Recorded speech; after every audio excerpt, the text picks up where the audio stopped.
Well, we've wrapped up another year in the Rockies. Hi, I'm Les Helton. Here we are, ready to launch into a new year, filled with satisfaction for what we've accomplished and hope for the accomplishments yet to come. For right now, though, relax with me for a few minutes to reflect on how the last year went for all of us in Aspen, the Roaring Fork Valley, and the world, with KSNOs Look Back at 2011. The U.S. economy is facing one of the most devastating downturns in its history. Even though some believe the worst may be over, there are those who still believe the trend is downwards.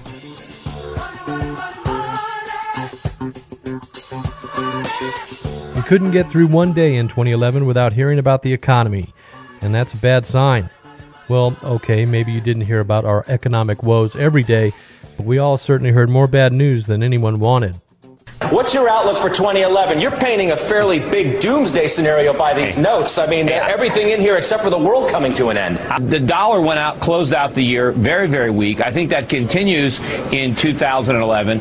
A weakening dollar is going to put more upward pressure on commodity prices that are already rising. It's going to put more upward pressure on interest rates, and it's going to force the Fed to make a very difficult decision. Aggressively start to tighten and let the chips fall where they may, or to try to postpone the pain. They keep on printing, and they unleash an even greater economic disaster.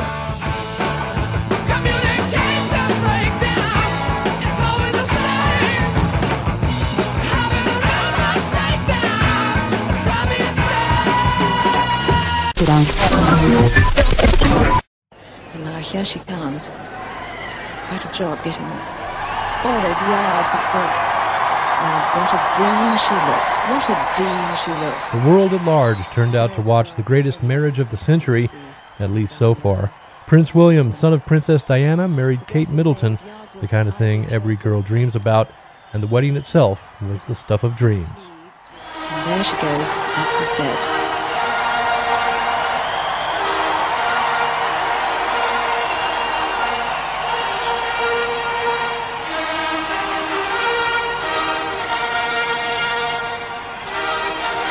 The bride is greeted by a fanfare sounded by the state trumpeters under the portico of St. Paul's.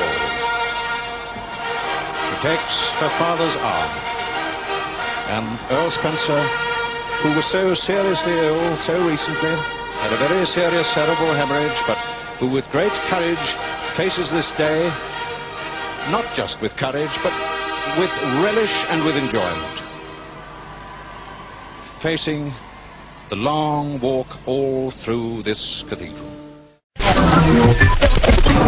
Today we are standing at a location at Ziegler Reservoir where yesterday they were running bulldozers and they struck some bone in this area kind of outlined by these pin flags here.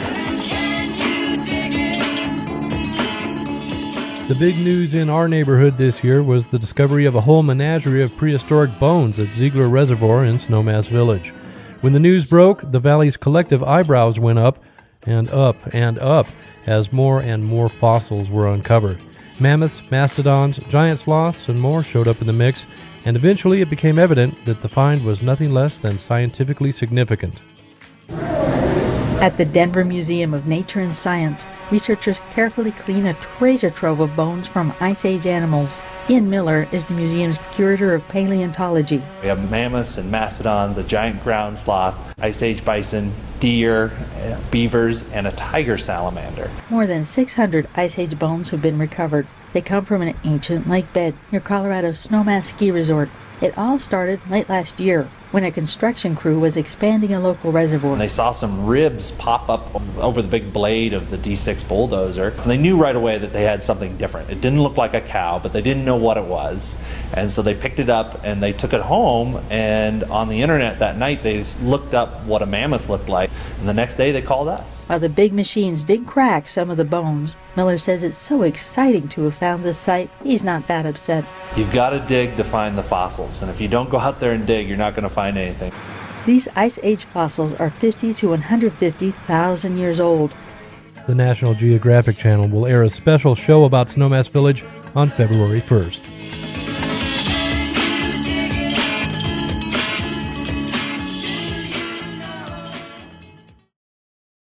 Oh,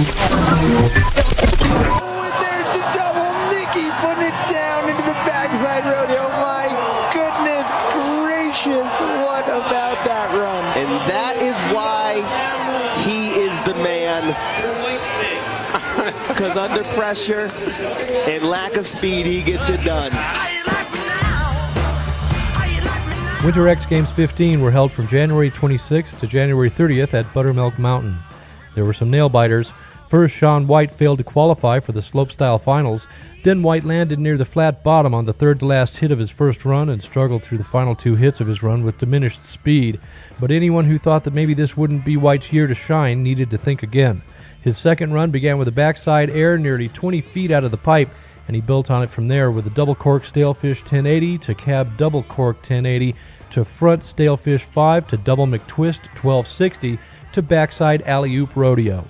A Winter X judge consulted to comment on the score said that there was talk amongst the judges of it being one of the best runs they've ever seen White throw down at the X. Skier Bobby Brown failed to repeat his double gold performance from 2010, but he still put on a show.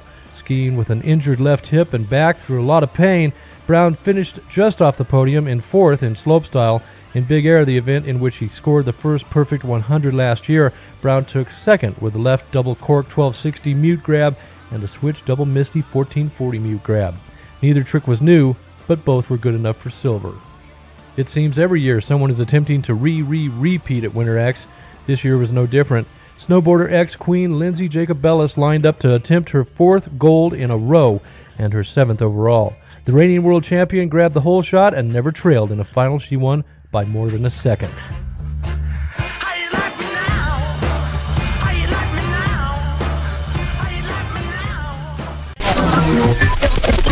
There's one every year, it seems, a celebrity meltdown. This year it was Charlie Sheen. I'm proud of what I've created. It was radical because I exposed people to magic. I exposed them to something they're never otherwise going to see in their boring, normal lives. And I gave that to them. I may forget about them tomorrow, but they'll live with that memory for the rest of their lives. And that's a gift, man. You borrow my brain for 5 seconds and just be like, dude, can't handle it. Yeah, because it fires in a way that is, I don't know, maybe not from this particular terrestrial realm. Yeah, I am on a drug. It's called Charlie Sheen. It's not available because if you try it once, you will die. Your face will melt off. I want to take a moment to get something off my chest and say a few words to everybody here from 2.5 Men. From the bottom of my heart, I wish you nothing but the best for this upcoming season.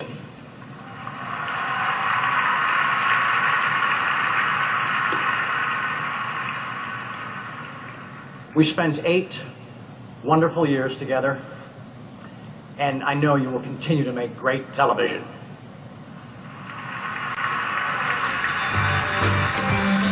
I know it's mean, but I'm changing my scene, and I'm doing the best that I can. This is the en route, on parade route Segway cam.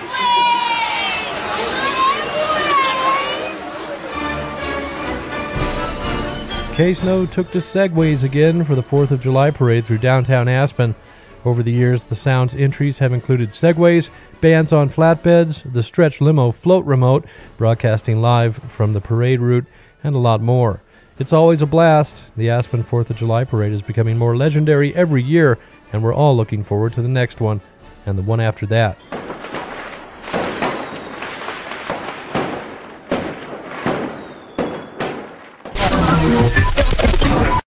The Maze is the first picture in 3 dimension that delves into the weird and terrifying world of the supernatural. If you're familiar with the exciting effects that can be achieved with 3D, you can imagine what happens when something from the great beyond reaches right out of the screen to clutch at you. It was the year of 3D entertainment. In movies, Blu-ray, and flat-screen televisions, everyone got in deep. Even George Lucas announced that the Star Wars saga was undergoing a 3D conversion. In the 50s, it was a fad, but it looks like this time, 3D might be here to stay. The terrifying story that startled the world comes to the screen in 3 dimensions. There's magic in my eyes.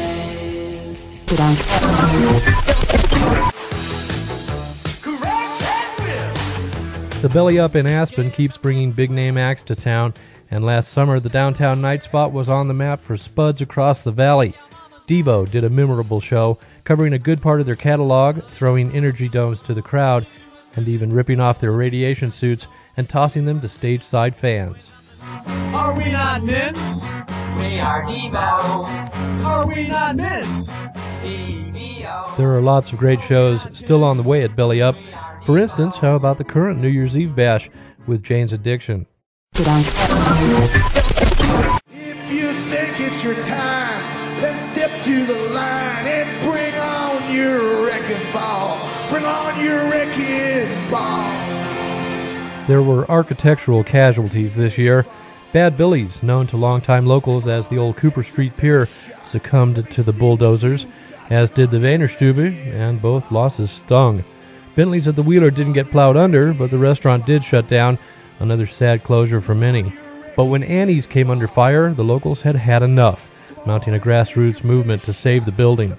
There's absolutely nothing wrong with Little Annie's. There's no place left that's absolutely sacred in this town. And well, they already took what, Bentley's, Bad Billy's. They've taken everything. Yeah, everything that's left. This is it. This is all we have. The developers were sympathetic to the Aspen locals' appeal, and at least so far, Annie's will still be open tomorrow.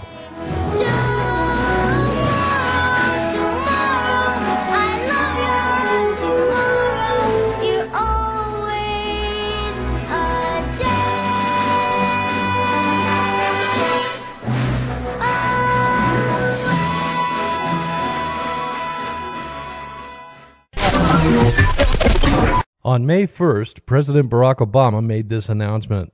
Good evening. Tonight, I can report to the American people and to the world that the United States has conducted an operation that killed Osama bin Laden, the leader of al-Qaeda, and a terrorist who's responsible for the murder of thousands of innocent men, women, and children. Across the country, people raised their fists and shouted USA, but there were mixed feelings about it as well. It never feels comfortable to cheer for death, and for all the deserved closure the announcement brought, such news never really fixes all that happened. It merely salves the wounds. For KSNO, 2011, like every year, was about the music. Here's KSNO contributor Ron Bates with the top 10 highest-grossing music tours of 2011. Hi, I'm Ron Bates with the top grossing rock tours of 2011. Number 10 was brought in by the Eagles with $50 million.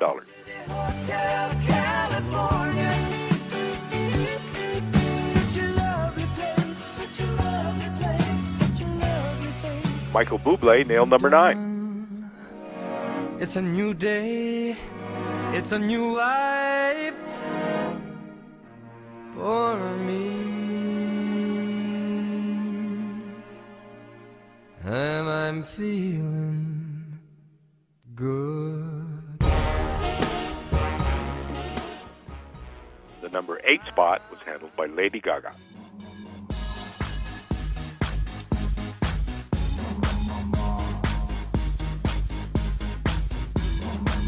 I wanna hold them like they do in Texas, please. Fold them, let them hit me, raise it, baby, stay with me. I love it. Love game, intuition, play the cards with spades to start. And after he's been hooked, I'll play the one that's on his heart. Usher brought in the number 7 spot with $52 million. When you feel it in your body, you found somebody who makes you change your ways, like hanging with your crew. Said you act like you're ready, but you don't really know. And everything in your past, you wanna let Kenny Chesney pulled off number 6.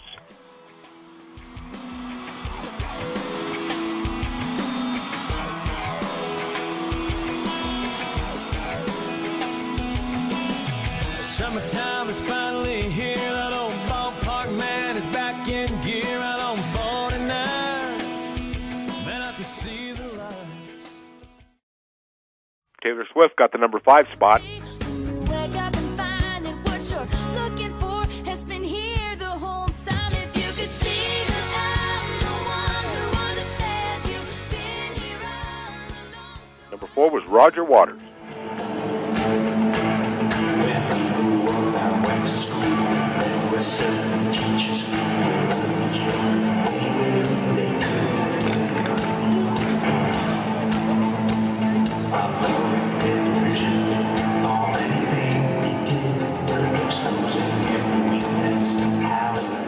3 was Take That. Their run through the UK alone grossed $138 million.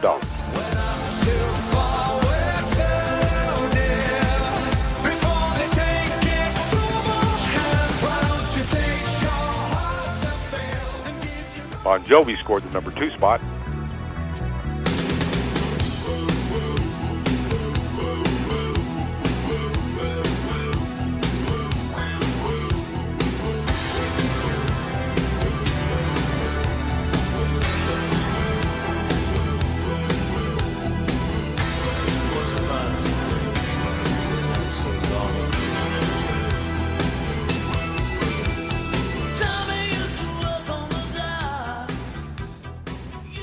Number 1 top grossing tour for 2011 is U2.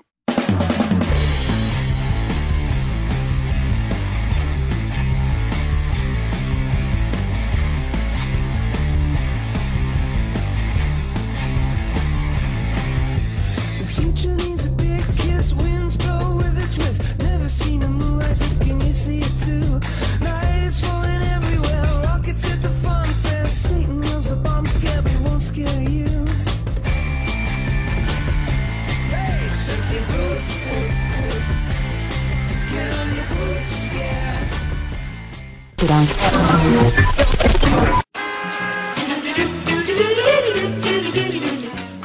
City Market in Aspen underwent an extensive remodel project this year, and everyone pretty much agreed that the results were worth the wait. More fresh items, an expanded deli, new fish and meat markets. People loved everything about it. Well, almost everything. It didn't take long for it to become apparent that the addition of a spiffy new European-style checkout scheme was baffling shoppers. People would mill about in confusion. Shepherds of a kind were added to point checkout hopefuls in the right direction, but it was no use. After several unsuccessful tweaks, City Market took the hint and put the familiar conveyor belt checkout lanes back into place. But hey, you never know unless you try. We're not gonna take it, never did and never will. In the 60s, it was bras and draft cards. In the 70s, it was down with disco. The 80s was called the me decade and gave birth to the yuppies, the young, upwardly mobile professional. But this year, 25 years after the yuppies tried to buy the world, 99% of the people decided they want it back. The whole world is watching! Shame! Shame! Shame! Shame! Shame! Shame! Shame! The Occupy movement started on Wall Street, literally, in the street, not the towering office buildings. Some folks didn't see the point of it. Many Americans claimed the demonstrations were unfocused, merely annoying. A lot of people may have forgotten that that's why people demonstrate in the first place, to be annoying and in the way. It was called a sit-in in the 60s, but Occupy means the same thing. Citizens become a visible and not particularly welcome presence in order to let the world know that they're not happy with the way things are going. And that's the point.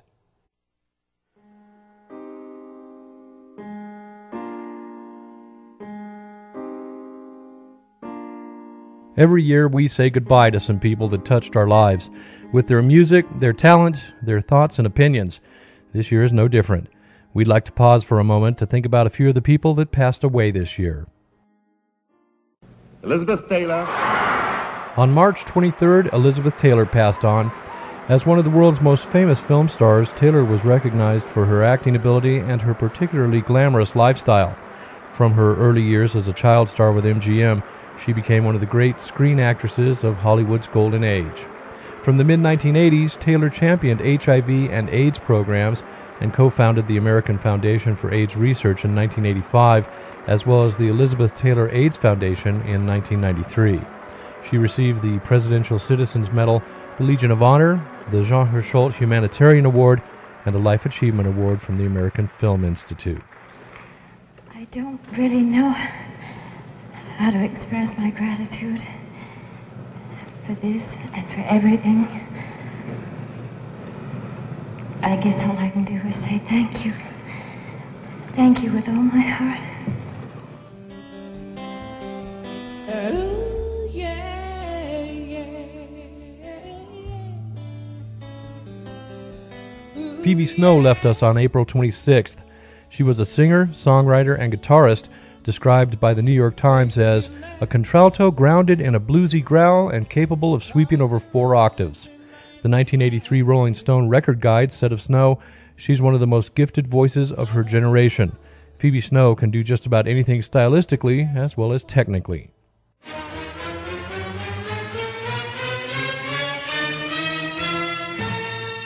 On May 20th, Macho Man Randy Savage passed on. Savage was recognizable by wrestling fans for his distinctively deep, raspy voice, his ring attire, comprising sunglasses, a bandana, and flashy scarves, and his intensity in and out of the ring. Oh yes, and for his signature catchphrase, "Oh yeah!" One down, one to go. And you know what? I beat the Zodiac, yeah. And we had even a little audience participation, yeah, because I'm wild, yeah. Savage was a bodacious and fun personality. World Wrestling Entertainment said, "Few WWE superstars were as dynamic as Macho Man Randy Savage. His persona was perfectly punctuated by his entrance music, pomp, and circumstance. His style was only outshined by his performance in the ring." Okay, it's time now for the big man himself, the master of the saxophone, Mr. Clarence Clemens. Clarence Clemens passed away on June 18th. He was known as the Big Man. From 1972 until his death, he was a prominent member of Bruce Springsteen's E Street Band, playing tenor sax. He released several solo albums, and in 1985 had a hit single, "With You're a Friend of Mine."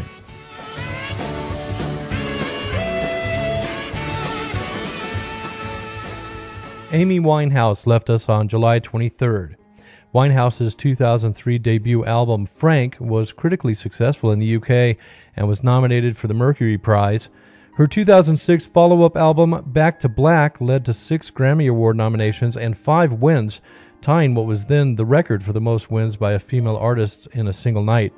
It made Winehouse the first British female to win 5 Grammys, including 3 of the Big Four awards, Best New Artist, Record of the Year, and Song of the Year. On October 5th, Steve Jobs passed on. Jobs was widely considered the pioneer of the personal computer revolution. He was co-founder, chairman, and chief executive officer of Apple Incorporated, a co-founder of Pixar Animation Studios, and he became a member of the board of directors of the Walt Disney Company in 2006, following the acquisition of Pixar by Disney. On his death certificate, his occupation was listed as entrepreneur in a high-tech business. I've done a lot of complaining here, but of all the things I've complained about, I can't complain about my life. And all this time, I've been paid to say what is on my mind on television. You don't get any luckier in life than that. On November 4th, Andy Rooney left us. He was a radio and television writer, most notable for his weekly broadcast, A Few Minutes with Andy Rooney, a part of the CBS News program 60 Minutes. His final appearance on 60 Minutes aired October 2nd, and he died just 1 month later at age 92. Harry Morgan passed away on December 7th. He was most famous for his roles as Officer Bill Gannon on Dragnet from 1967 to 1970 and as Colonel Sherman Potter in MASH. In 1980, Morgan won an Emmy for his performance on MASH. When asked if he was a better actor after working with that show's talented cast, Morgan said, "I don't know about that, but it's made me a better human being."